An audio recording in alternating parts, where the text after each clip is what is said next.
देखिए, मैं हमेशा सकारात्मक राजनीति में विश्वास रखता हूँ। अब जहाँ तक नुकसान हुआ है, वो हमारे हाथ में नहीं है। वो तो जो है मैं समझता हूँ कुदरत का प्रकोप है कि इस तरीके का नुकसान पूरे प्रदेश के अंदर हो रहा है। मगर हम पूरी मजबूती से रेस्टोरेशन का काम पूरे प्रदेश में हमने लगाया है। अभी हमें पीडीएनए में पोस्ट डिज़ास्टर नीड असेसमेंट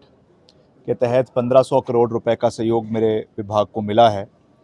और हमने मैंने डिपार्टमेंट के पूरे प्रदेश में अधिकारियों को निर्देश दिए हैं कि जल्द से जल्द इसमें टेंडर्स कॉल होने चाहिए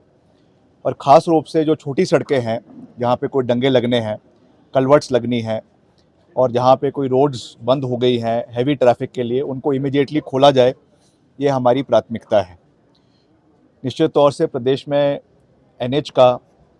एक बहुत बड़ा नेटवर्क है, करीबन 1300 किलोमीटर एनएच प्रदेश के अंदर है, जिसमें कुछ एनएचएआई के अंतर्गत है, कुछ स्टेट पीडब्ल्यूडी के एनएच विंग के अंतर्गत है। उसमें भी हम पूरा प्रयास कर रहे हैं कि प्रदेश की जो विभिन्न सड़कें हैं, उनको जो है तुरंत रूप से बहाल किया जा सके, वहाँ पे विकास कार्यों की गति को आगे ले जाए। मगर मैं काफ़ी दिनों से ये चिंता व्यक्त कर रहा हूँ और मैंने इसमें विभाग को भी ये निर्देश दिए हैं और इसकी मैंने इंक्वायरी कंडक्ट करने के लिए भी अपने डिपार्टमेंट के सेक्रेटरी को कहा है कि जहाँ पर भी इलीगल डंपिंग मक की हुई है, इसमें ठेकेदारों की जो है अनुमति या डिपार्टमेंट की अनुमति के बिना वहाँ पे जो है डंपिंग ठेकेदारों के माध्यम से हुई है, उसकी पूरी ब्यौरा जो है हमारा डिपार्टमेंट उसको कलेक्ट कर रहा है और जहाँ पे बहुत लंबे और बड़े स्तर पे वायलेशंस हुई है, उस पर हम कार्रवाई जो है वो करेंगे और भविष्य में ऐसी चीज़ें ना हो, इसका भी हमको ध्यान रखने की आवश्यकता है। मैक्सिमम टनल्स प्रदेश के अंदर बने आने वाले समय में। अभी मैं बारी बारी इसका जिक्र करता हूँ। हमको एक नया एनएच में 4 लेन ढली से रामपुर तक स्वीकृत हुआ है, उसमें मैंने साफ निर्देश दिए हैं कि मैक्सिमम इसमें टनलिंग का प्रावधान होना चाहिए। तो उस दृष्टि से हम पूरा कार्य कर रहे हैं। अब जैसा आप कह रहे हैं कि मौसम प्रदेश के अंदर